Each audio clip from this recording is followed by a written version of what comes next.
Today we have the amazing Sally. Sally is going to give you a little insight about her background and we'll get started on the discussion today. For sure. Well, there's a lot to say about myself, but I'll keep it really short, I promise, so we could just dive into these questions. I'm a native of Chicago, Puerto Riqueña. I graduated from DePaul University with a concentration in education and community counseling.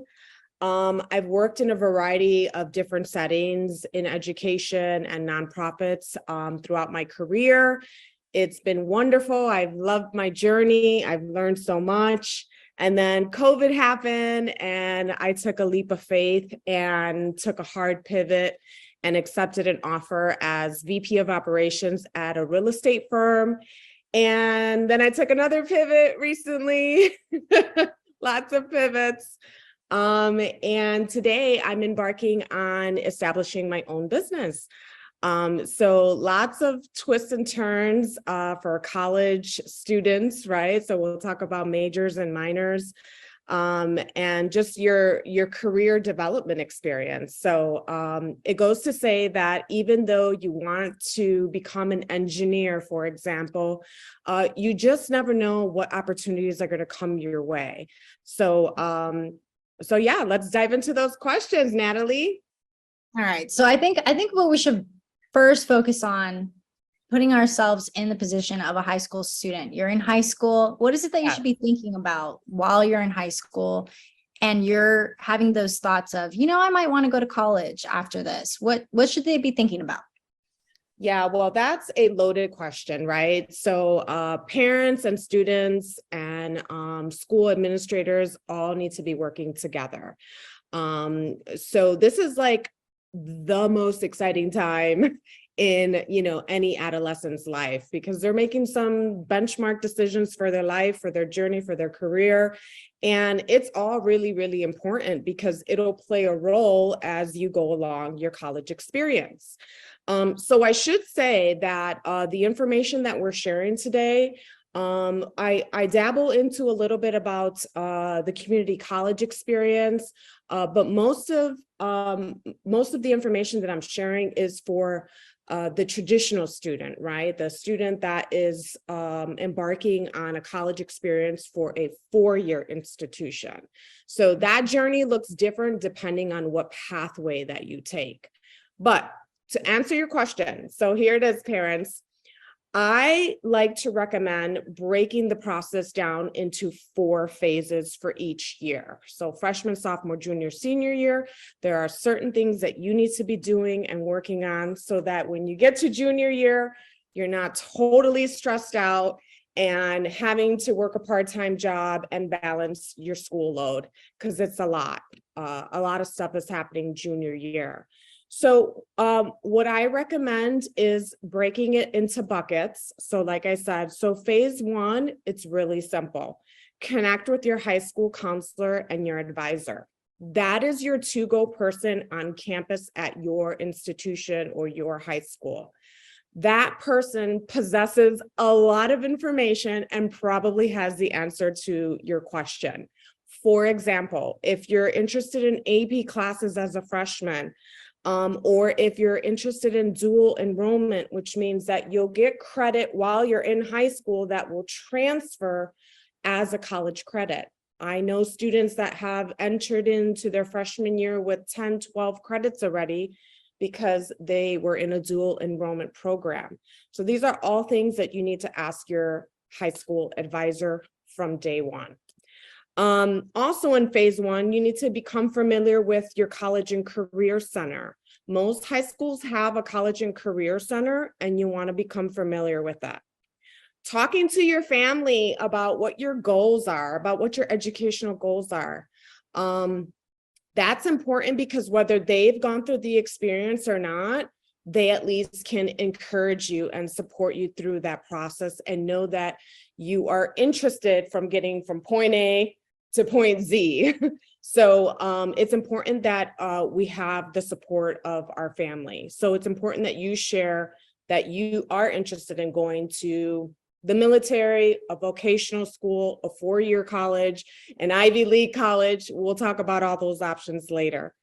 And then the other thing you need to do as a freshman is immerse yourself in student activities and stewardship work, right? So that's where you will be happy that you did freshman year. So when you're in your junior year and senior year, you already have a myriad of letters of recommendation, volunteer work, and things that you've already done.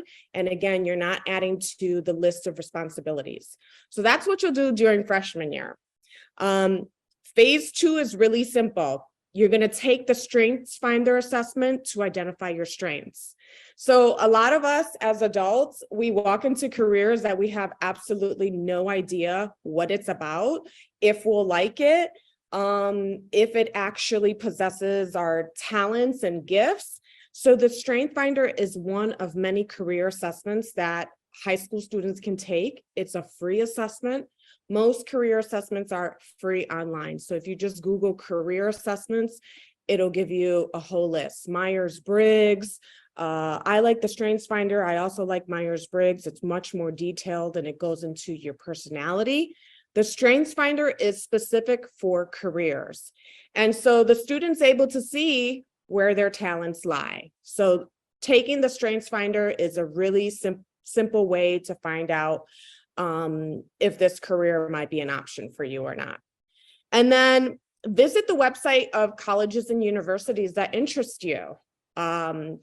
It's just simple. You can do it, on your phone, you can do it at home, and you can do it at your leisure time. So those are the two things I've identified that the students should do during their sophomore year.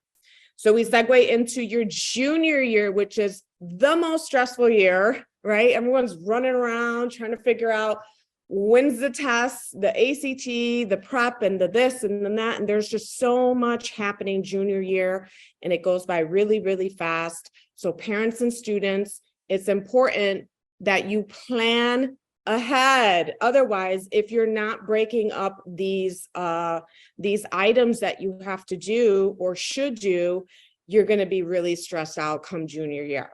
So in phase 3 as a junior, you're going to identify your top 5 choices of, school or what career you might want to be going into. You're also going to plan campus tours for each of them. You're also going to be preparing for the SAT, ACT examinations during that time. And then you should also research scholarships to apply for, both at the school of interest and external scholarships. So for example, a student might say, well, where should I start to look for scholarships that are not at that college? There's hundreds of thousands of scholarships available that are external.